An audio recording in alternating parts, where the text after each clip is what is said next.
Hey everybody, I know there's a bit of a lag, so I didn't start talking right away. It says I'm live now. Yay! Um, it's Tuesday and it's 6:30 and I'm here to chat with you. Let me know that you can hear me okay. Um, if there's any issues, and let me know if you're here. Um, would love to even get a thumbs up if you're viewing, um, but not commenting. So today, Tuesday, 6:30, I'm going to talk a little bit about separation anxiety. And keep in mind that these chats are about a half hour long. Um, so this topic was requested by someone. So I thought, great. I love having requests, and that helps me and helps you. And so I am Sylvia Kazerzuck. That's a lot of Z's. And I own and operate Walkabout Canine Consulting as a trainer and behavior consultant. So I have a variety of services, a lot of them online, and basically I help owners create success, build those great connections, and I use fear free training. I use the science of training. I use a lot of fun. And if your dog's not having fun when you're training, then it's just not positive enough. So, I am just going to go over separation anxiety and some myths. I'll talk about possible anxiety indicators that you might see. And I will start with what is separation anxiety. So, typically, separation anxiety is um, just a profound anxiety for being alone. And it can have many different nuances. Uh, you can call it home alone syndrome, separation related behaviors or problems, isolation distress, um, canine alone distress disorder. So that is a name as well. And it's probably one of the most, and this isn't just coming from me, but one of the most researched disorders when it comes to published studies. So there you go. I know I have been learning about it for a very long time. There is a lot of um, um, ways, basically, to teach your dog how to be calm when being left alone. It is something that has excellent success rate if you're willing to work with a professional and have and actually follow through.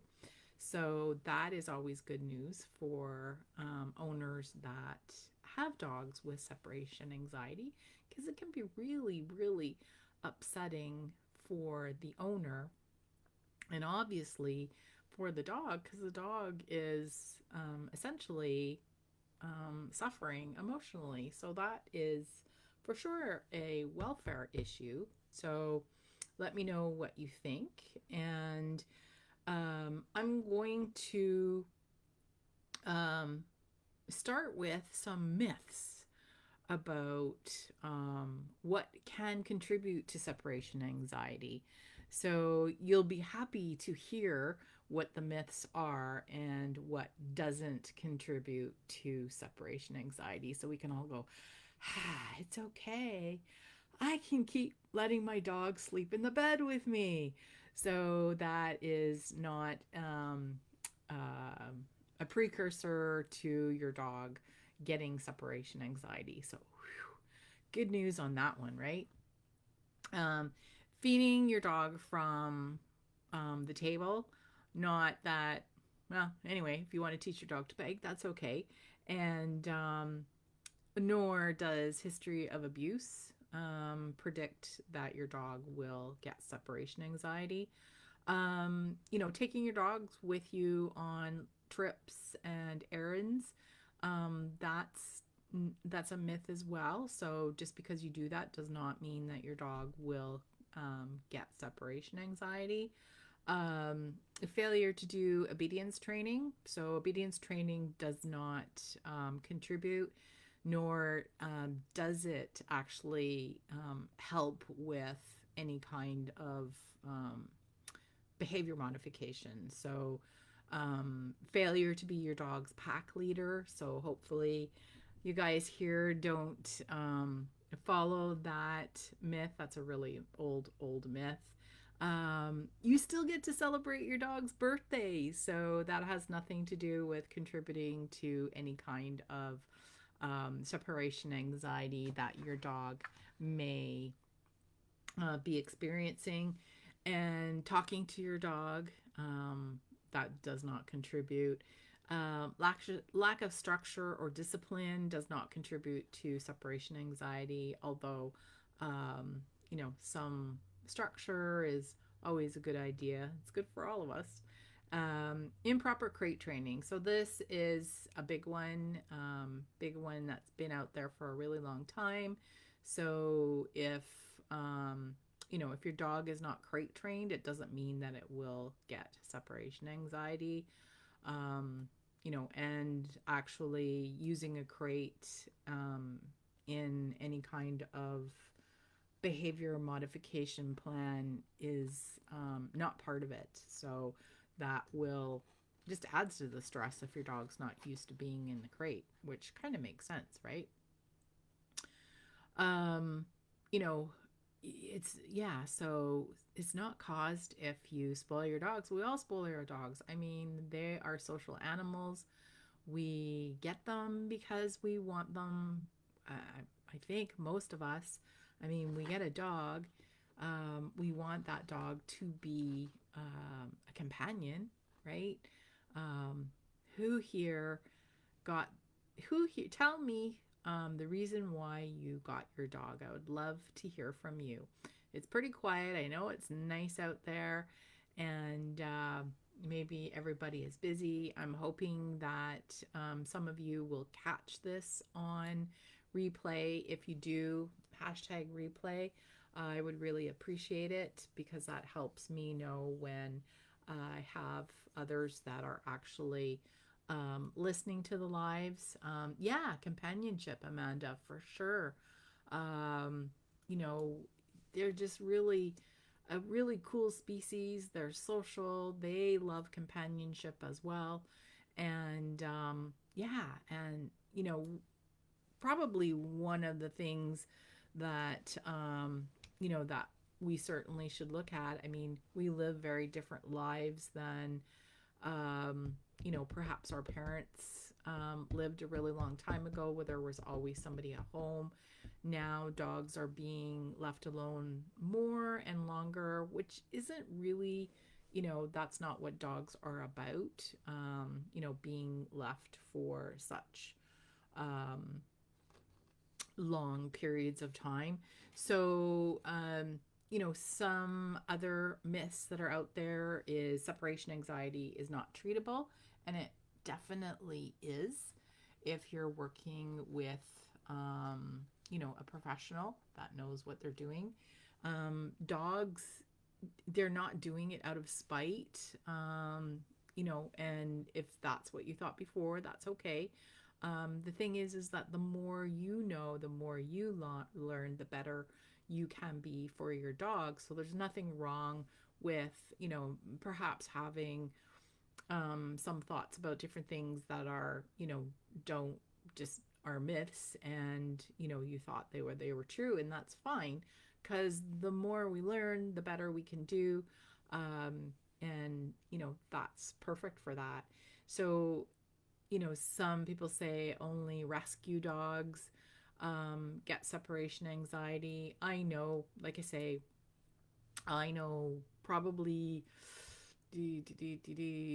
at least, 20 years ago, there was some thought that rescue dogs were at higher risk, but that's really hard to say because I think there's a lot of factors that go into that, multifactorial. So, which is, dogs, just rescue dogs come from,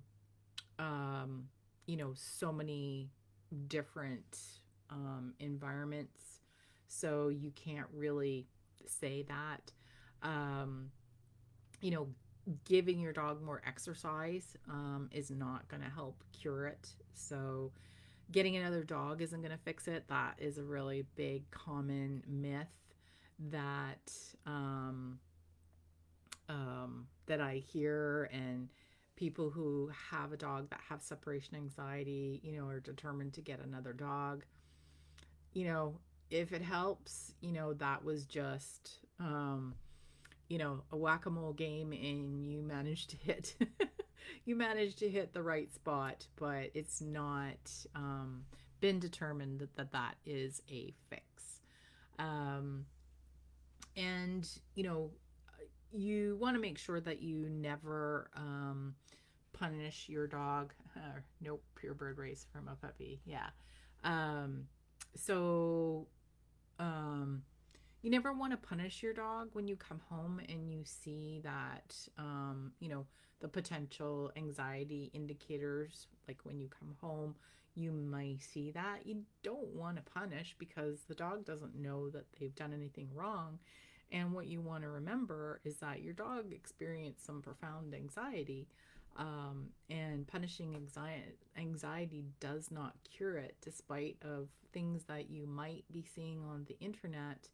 um, you know, if you see somebody that punishes separation anxiety and they cure it, then what they've created is a dog that is totally shut down and is just not willing to move to avoid the punishment. But that is not the scope of my discussion tonight. Um, Leaving the TV and radio on does not fix it. Um, Unfortunately, we hope that it is. Um, I I do leave a radio on, but I don't turn it on just because I'm leaving. I listen to music when I'm home, and it might be in the background if I'm in my office. So it's normal noises for my dogs, and I leave it on when I leave because it's just part of the whole familiarity as your living room is, your Chesterfield is, and all that kind of stuff. But it definitely is not necessarily that's not going to be part of your cure. Leaving your dog with a t-shirt, blanket, or something that smells like you. Although I have suggested it, but not necessarily for separation anxiety.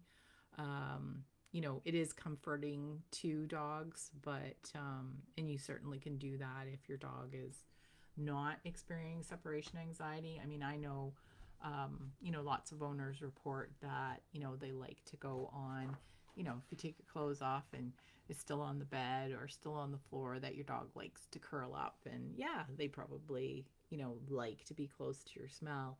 I know my dogs do that. And I certainly, oh, that's okay, Heinrich. No problem with being late. And I hope you're feeling a little bit better this week. So yeah, that's not going to necessarily cure separation anxiety. Okay. Something that you definitely want to look at, if you have a dog that has separation anxiety, and this is pretty much how I go forward if I'm working with um, owners, or if they call me and their dogs are having Oh, I'm glad, Henrik, that you're doing much better. Um, where was I?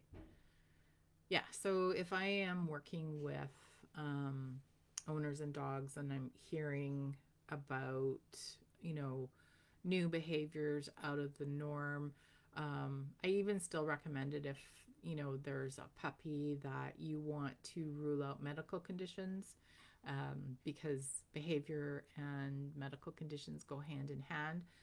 They do with animals, and they do actually with us too if we think about it. If you've been perfectly healthy, then that's great. You might not have experienced some things that can contribute to anxiety or frustration, because pain certainly does. So anybody who has experienced chronic pain, that definitely is, going to contribute. So, yeah, if you're seeing a lot of overactivity, um, that's not necessarily related to, um, you know, some dogs are overactive because they may not be getting enough exercise, or they might be getting too much exercise. There's that sweet spot that dogs need, and it's not always the same for each dog depending on who they are. And also, are they getting the mental enrichment? So those are things to rule out. Those have nothing to do with solving the issues, but looking at different things that might be actually going on instead of separation anxiety. You might have a dog that is urinating in the house simply because they're not house trained.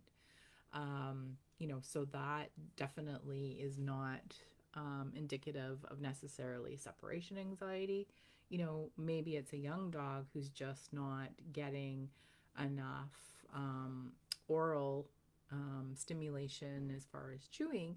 That's maybe a teenager. And then if you come home with ripped up cushions, that doesn't necessarily mean that your dog has separation anxiety. It may mean that, number one, they're not supervised, and number two, they're not having the appropriate outlet. So, um, other things where that can cause anxiety are, perhaps noise phobias, and could be if you live in an area where you get thunderstorms, and maybe there was one when you went away.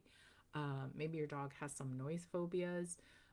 That again is, if your dog suddenly has noise phobias, you definitely want to rule out medical, because there is research showing that particular joint pain, those are high percentages that they can be correlated to noise issues. Um, so, yeah, so if your dog's having, inappropriate elimination in the house, it may not mean that it's separation anxiety. It just may mean that, again, there's not sufficient house training. There are some dogs, sometimes male dogs, who like to mark. And that may be just due to something they've learned and it's become a habit. Um, or maybe your dog isn't getting you know, the opportunity to go outside more often when they need to. Something that you do see, maybe older dogs, can't hold it as much. So getting them on a potty routine is helpful with that. You might have a dog that does excitement urination, so that definitely has no correlation to separation anxiety. Some owners actually think that when your dog follows you to the door, that is showing you that they have separation anxiety, but that's not necessarily so as well.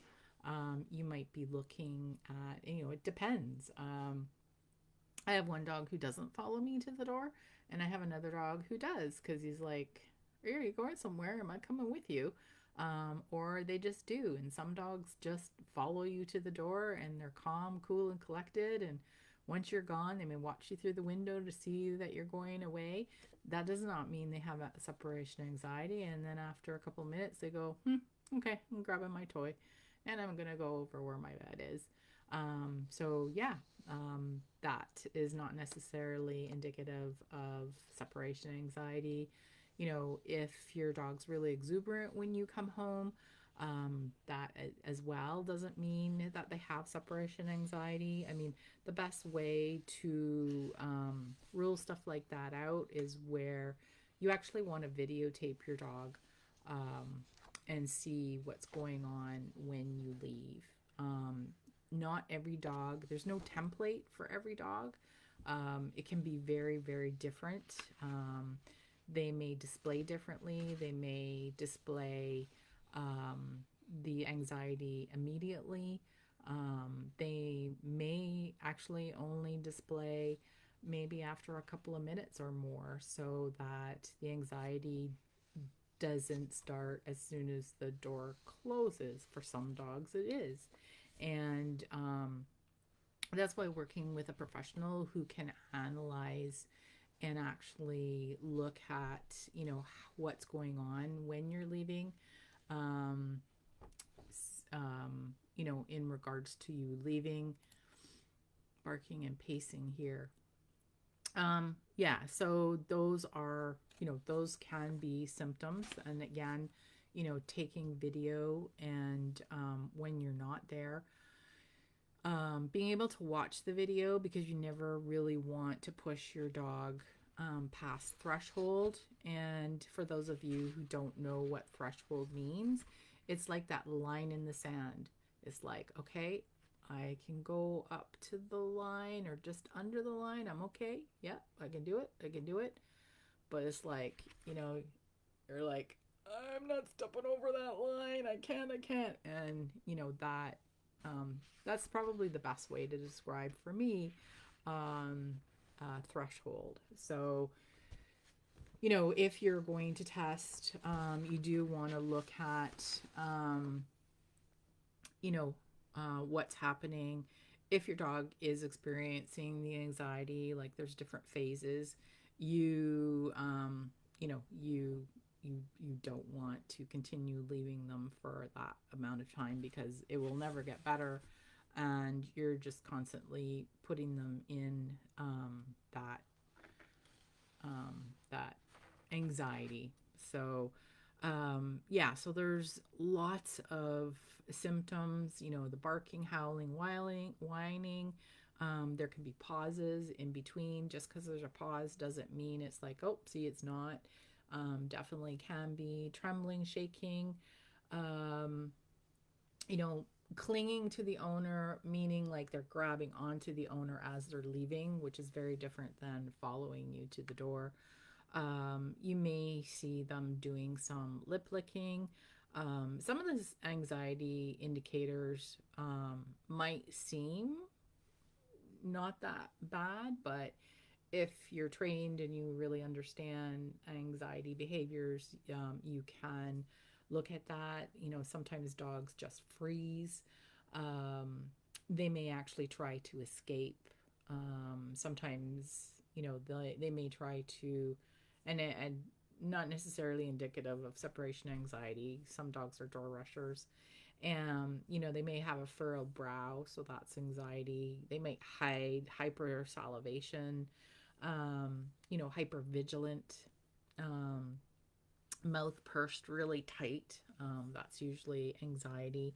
And these are definitely things that you would see, um, you know, as you're videotaping. So, nipping out of context as you're leaving could be, it's not a common one, but it can happen. Lots of panting, piloerection. Um, yeah, so jumps at the door multiple times, cries out, sometimes howls. Yeah, giving himself a cherry eye. That is not good. Um, yeah, so, you know, the dog, which you don't necessarily can see, but they may have an elevated heart rate. You might see some blinking and squinting. Um, and, sniffing, cowering, yawning. They may be chewing on themselves. They may start licking in certain spots on their body. They may express their anal glands from the anxiety. Usually that happens um, from fear and anxiety. Like I say, freezing, so rigid and forward stance are some behaviors that you might see, and door scratching. Okay. Um, Dilated pupils, which is hard to see on a video. So sometimes you can have multiple videos going. Repetitive behaviors like the pacing, circling, as Amanda mentioned with her guy. You know, increased reactivity, and as I mentioned, chewing oneself, self motivation. So those are the list, and this does not mean that your dog is going to display every one of these. Every dog is different, so there is no specific template of your dog has separation anxiety. So he has to tick all these boxes. So um, that is again another reason why you want to work with a professional. You want to be able to know where the thresholds are, um, and having somebody help with pinpointing the thresholds, helping you with desensitization program. There's lots of research, so you can look it up online, but um, you know, the the top three behaviors, um, and this is going back 2001, Dodman. If for those of you that are behavior geeks, I don't know Dr. Dodman. Um, so the top three behaviors were destruction, vocalization, and elimination. But it doesn't mean that they do all of that. Okay. Those were just the top three behaviors. But like I say, there's, a lot of, I read you the list of some anxiety indicators, and those are anxiety indicators. So, you know, um, these are also indicators if your dog has other anxiety as well. So, um, I cannot give you solutions because every dog is different, but I thought I'd come on and talk to you. Hopefully, educate you in regards to understanding what some of the myths are, and and make you feel better because you didn't cause it. We don't cause it. We don't cause it by over coddling or anything.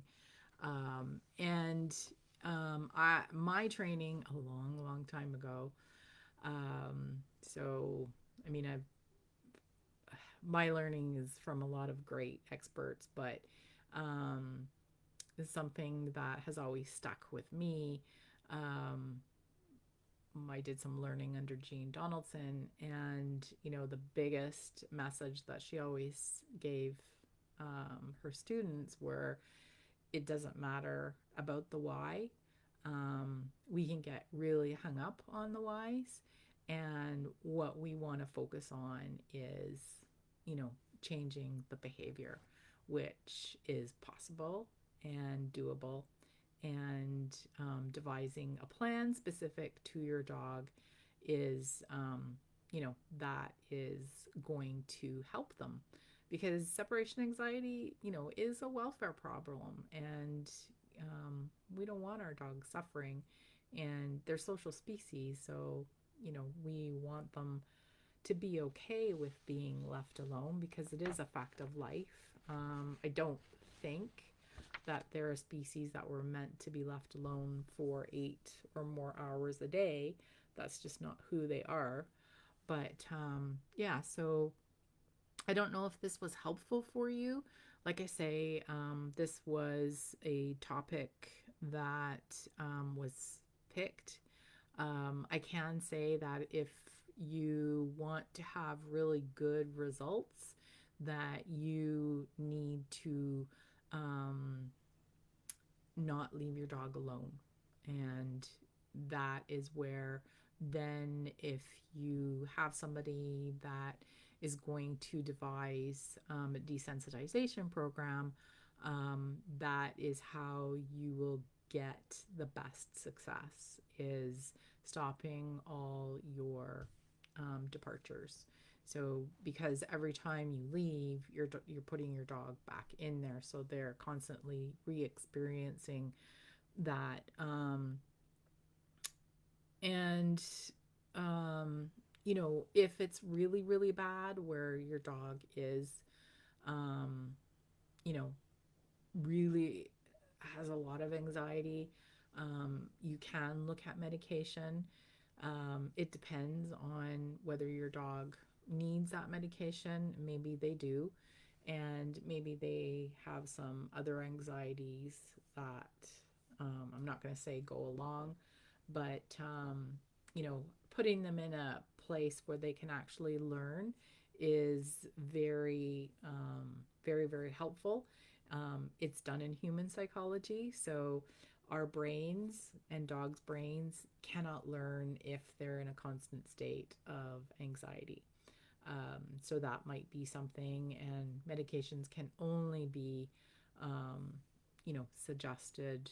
I mean, I can say I think your dog will benefit, but ultimately that is a medical, and that is, something that your veterinarian needs to do with you, for you. If your vet is not, some first line vets, many, I mean, I think, no, no, Kelly, I hate to say it, undercoat is not going to help relax. If anything, um, if they're not used to wearing a thunder coat, you definitely do not want to put that on them when you leave, because that will add to their anxiety. Thunder coat has no data to help with separation anxiety. The best, the the thing that works the best is having a desensitization program devised for you, and stopping all departures. So that is definitely something. Yeah. So suspending all absences. And there's no real, like, you know, if you think your dog has really severe symptoms and you think, oh, this is going to be a hard case, not necessarily. Every animal is different, and something that we learn in psychology, my learning, and is extrapolated from, human psychology, and we know this working with those of us professionals working with animals, is everyone is an individual. So there's a saying called the study of one. So effectively, I'm always looking at the dog that I have in front of me, and looking at what their needs are. So there's sometimes supplements that help, but that's not my. I have to be careful in regards to making those recommendations. I am a certified dog behavior consultant, and that body that has independently certified me does prohibit me from recommending certain supplements, not all of them. Um, um, there's some that are okay for me to recommend, like Calm from Fortiflora, Purina, not Fortiflora, Purina. They have two probiotic strains. Fortiflora is a general one, and there is one that's called Calm. Um, it's not 100%, but it does provide a specific probiotic. And there's so many different strains, so there's lots of studies on this for humans, and it's extrapolated for dogs, that different strains actually help different things in our body. So they are acknowledging that our gut is our second brain. So the calm has a specific probiotic strain, as well as some B supplements that are good for the brain.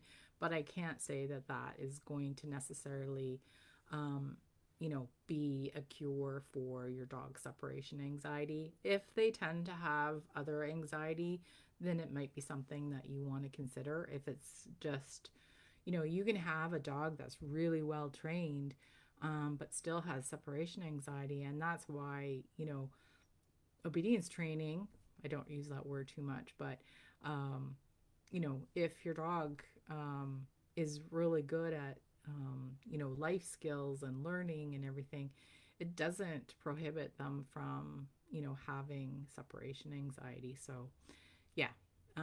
Any other questions? Like I say, if it's treated properly, diagnosed and treated properly, then the results are excellent. But yeah, trying this and that. Um, I know people like to, oh, I'm gonna try this and I'm gonna try this, and that's okay. You can try.